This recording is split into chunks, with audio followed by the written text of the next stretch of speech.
Everyone, welcome back to the channel here. So today we're talking cars.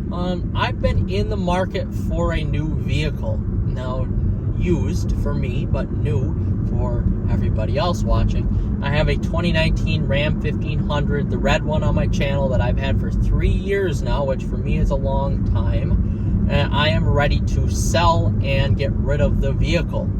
I'm moving on. I am about 80% sure I'm going to go with a Jeep SRT, but part of me, as I test drove yesterday, wants to get a Ram 1500 Laramie with the GT package. Now, the only problem with the GT package is it's very difficult. There is no GT package in the United States right now that has a 12-inch display and adaptive cruise control and the 360-degree camera on it.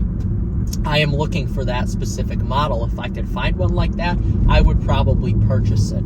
I found some nice Jeeps. I was going to buy a Jeep SRT, but the deal fell through from the dealership because they did not honor, or they did not recognize that I put money down, and for whatever reason, the sales manager or whoever sold the vehicle out from under me. So I would have been rolling around in a new SRT Jeep right now, but that's not happening. So I've narrowed down my choices.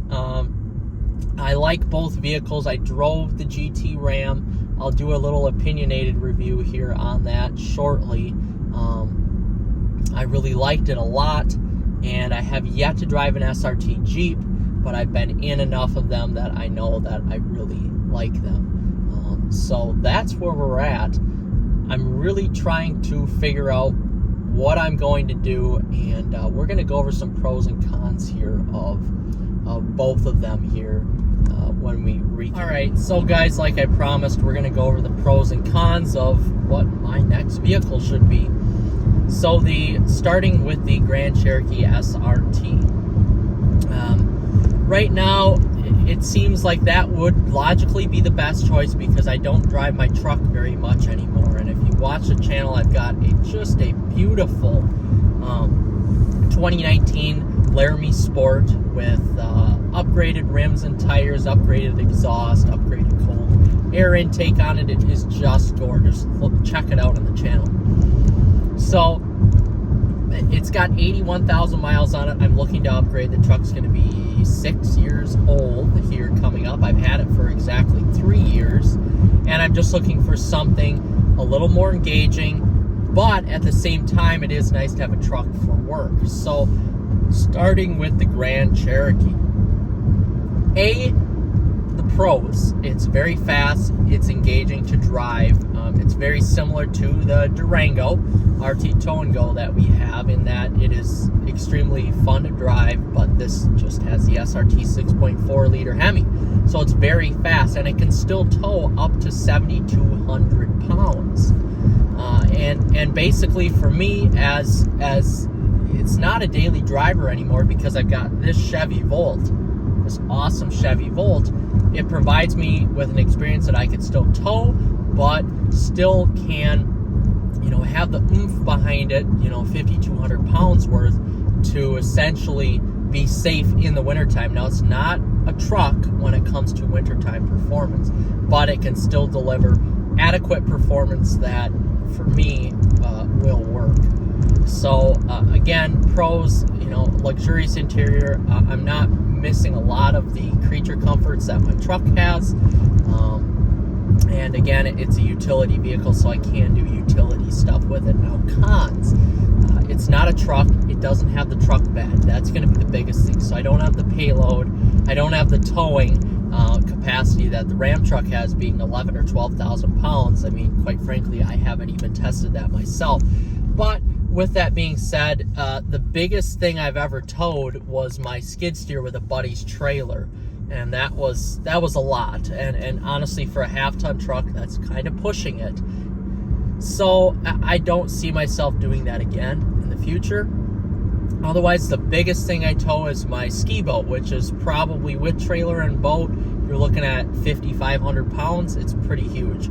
So that's the biggest thing that I'm going to tow. And my trailer that I have, my 16-foot trailer, it just doesn't have the capacity to even tow that much. So the Jeep will definitely cover that. But again, you can't do that emergency towing, like if I need to tow the skid steer or anything larger, or a camper or anything like that. And of course, I don't have the bed to throw bricks in or dirt or whatever, I did with the truck. So I'd have to rely on the trailer for a lot of usage for that type of stuff. And the cab of the truck is so huge that it's easy just to fold up the rear seats to put stuff in. As where the Jeep, I have to fold down the rear seats, and then I would have more cargo room like that. Again, if I have like precious cargo or whatever, I can at least put it in the actual vehicle of the Jeep. But then if it's bigger, I have to fold down the seats. But at least it's dry and it's climate controlled, as where in the bed of the truck it's not.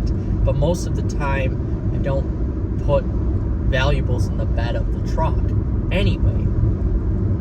So again, way more engaging to drive.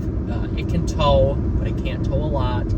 And it's a historic Mopar vehicle for me, and that's kind of where my heart is leading me right now, is the fact that they don't make SRT Jeeps anymore, and the fact that they were alive at one point makes me want to buy one, because quite frankly, I probably won't be buying a vehicle like that again. I won't. Probably the vehicle after this will for sure be a truck.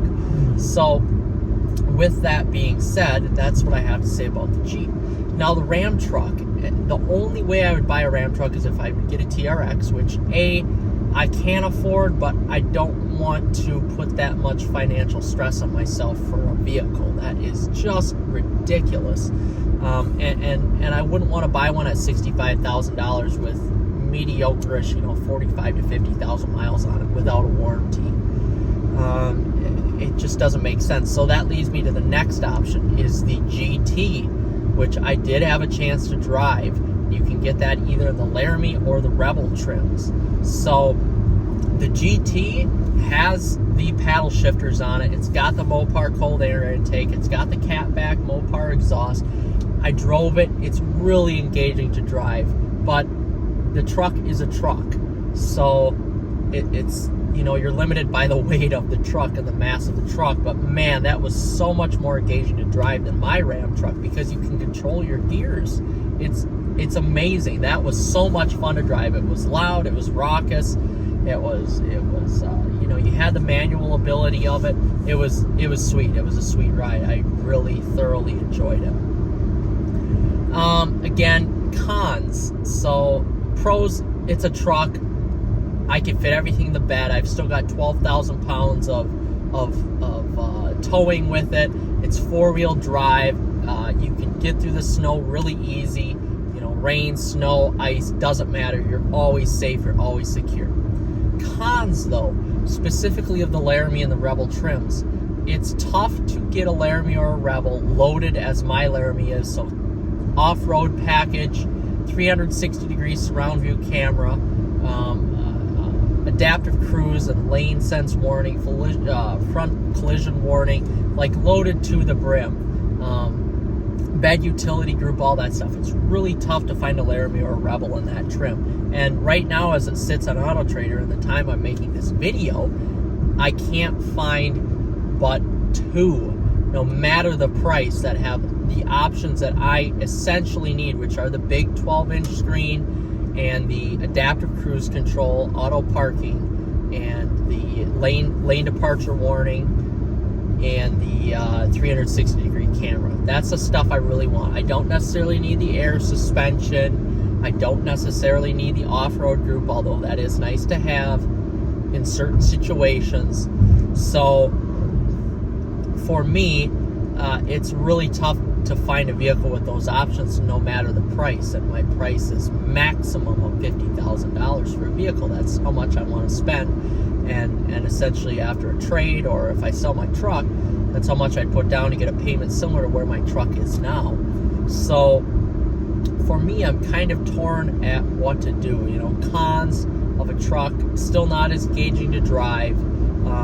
If it's going to sit and it's only going to collect 5,000 miles on it per year, do I want to have the truck sit, which isn't a special model? I mean, they are special models. The GT are special models, but they're not as special as an SRT. Or do I want that vehicle to sit more than it's run? So those are the decisions I have to make, and kind of for a con of a truck, it really doesn't make sense because those are going to depreciate a hell of a lot faster than Jeep SRT. So for me, I just need to weigh the pros and the cons and figure out what I'm going to buy and when I'm going to buy it and how much I want to spend. So guys, this is just a little informational video here. Thank you for watching, and we'll see you in the next one. Take care.